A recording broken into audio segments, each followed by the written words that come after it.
नमस्कार. Marathi kitchen food चॅनलमध्ये तुम्हा सर्वांचं मनापासून स्वागत. तर आज आपण कांदा भजी कशी बनवायची याची रेसिपी बघणार आहोत, जी की बनवायला अगदी सोपी आहे, खायला खूप टेस्टी लागतात. एकदा नक्की ट्राय करून बघा. चला तर मग लगेचच रेसिपीला सुरुवात करूया. तर सगळ्यात पहिले इथे मी 4-5 मीडियम आकाराचे कांदे असे लांब चिरून घेतलेले आहे. हे कांदे एका बाउलमध्ये टाकून घ्यायचे आहे आणि याला अशा प्रकारे हाताच्या साहाय्याने चुरून याच्या पाकळ्या ज्या आहेत त्या आपल्याला वेगळ्या करून घ्यायच्या आहे. बघा अशा पद्धतीने. आता यामध्ये 4 ते 5 हिरव्या मिरच्या अगदी बारीक चिरून मी टाकून घेतलेल्या आहे. या मिरच्या खूप जास्त तिखट नाही आहे, त्यामुळे इथे मी तिखटाचा सुद्धा वापर करणार आहे.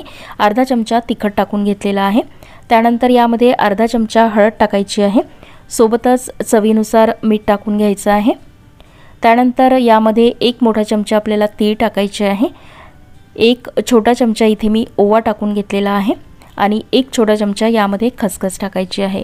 खसखस टाकल्यामुळे भजे दिसायला सुद्धा खूप छान दिसतात आणि त्याची टेस्ट सुद्धा खूप छान लागते. त्यानंतर अगदी थोडीशी अर्धा चमचा यामध्ये मी कसुरी मेथी टाकून घेतलेली आहे. 10-12 कढीपत्त्याची पानं कट करून टाकायची आहे आणि पाव कप बारीक चिरलेली कोथिंबीर यामध्ये टाकून घ्यायची आहे.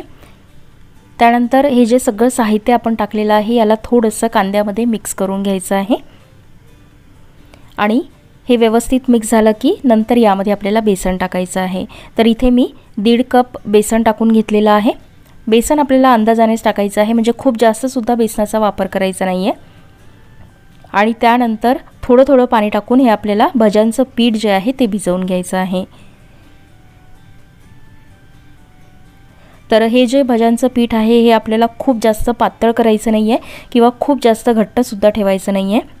बघा इथे मी पाऊण कप पाणी घेतलं होतं, ते सगळं पाणी मला इथे लागलेलं आहे. भज्यांचं पीठ जे आहे ते इथे भिजवून झालेलं आहे. बघू शकता तुम्ही. पीठ अशा पद्धतीचं आपल्याला भिजवून घ्यायचं आहे. पीठ व्यवस्थित भिजून झालेलं आहे. आता जेव्हा आपण भजे करू तेव्हा सगळ्यात शेवटी यामध्ये 2 चिमूट आपल्याला खाण्याचा सोडा टाकायचा आहे आणि अगदी थोडंसं त्यावरती पाणी टाकून हा जो सोडा आहे आपल्याला पिठामध्ये अगदी व्यवस्थित मिक्स करून घ्यायचं आहे. भज्यांचं पीठ आपलं रेडी झालेलं आहे. बाजूला कढईमध्ये तेल सुद्धा मी गरम करायला ठेवलेलं आहे. आता लगेचच आपल्याला भजे बनवून घ्यायचे आहे. आता भजे बनवताना हे जे तेल आहे यातलं गरम झालेलं जे तेल आहे त्यातलं 2 चमचे तेल मी या भज्यांच्या पिठामध्ये टाकून घेतलेलं आहे. यामुळे भजी जी आहे ती छान कुरकुरीत होतात आणि त्याला रंगसुद्धा खूप छान येतो. तेल भज्यांच्या पिठामध्ये व्यवस्थित मिक्स करून घ्यायचं आहे आणि आता आपल्याला भजी तेलामध्ये टाकून घ्यायची आहे. बघा भजी तळत असताना तेल जे आहे ते आपल्याला मीडियम गरम करायचं आहे. गॅस मोठाच ठेवायचा आहे भजे टाकताना. अशा पद्धतीने आपल्याला भजे टाकून घ्यायचे आहे.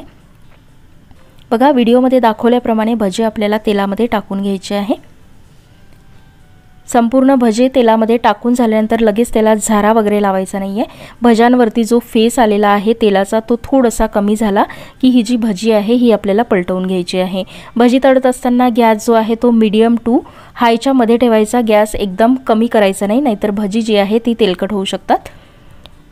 बघा भजी जी आहे ती व्यवस्थित पलटवून घ्यायची आहे आणि खालच्या साईडनी सुद्धा व्यवस्थित आपल्याला ही भजी छान गोल्डन रंगावरती तळून घ्यायची आहे. तर तुम्ही इथे बघू शकता भज्यांचा छान गोल्डन रंग आलेला आहे. आता ही भजी आपली तयार झालेली आहे. भजी आपल्याला काढून घ्यायची आहे.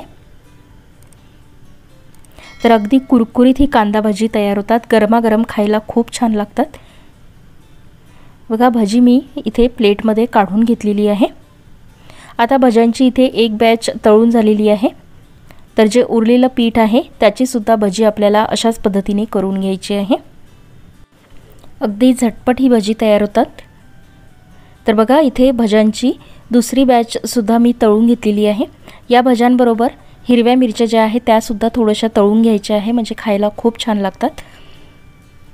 बघा इथं सगळी भजी मी तळून घेतलेली आहे. भजी आपली रेडी झालेली आहे. ही भजी तुम्ही टोमॅटो केचप बरोबर सर्व करू शकता किंवा अशीच नुसती मिरची बरोबर जरी खाल्ली तरी सुद्धा खायला खूप छान लागते. अजिबात तेलकट ही भजी होत नाही. कशी वाटली तुम्हाला ही कुरकुरीत कांदे भज्यांची रेसिपी मला कमेंटमध्ये सांगायला विसरू नका. व्हिडिओ आवडला असेल तर चॅनलला लाईक, शेअर आणि सबस्क्राईब नक्की करा. मी भेटते तुम्हाला अशाच एका नवीन व्हिडिओ बरोबर. तोपर्यंत धन्यवाद.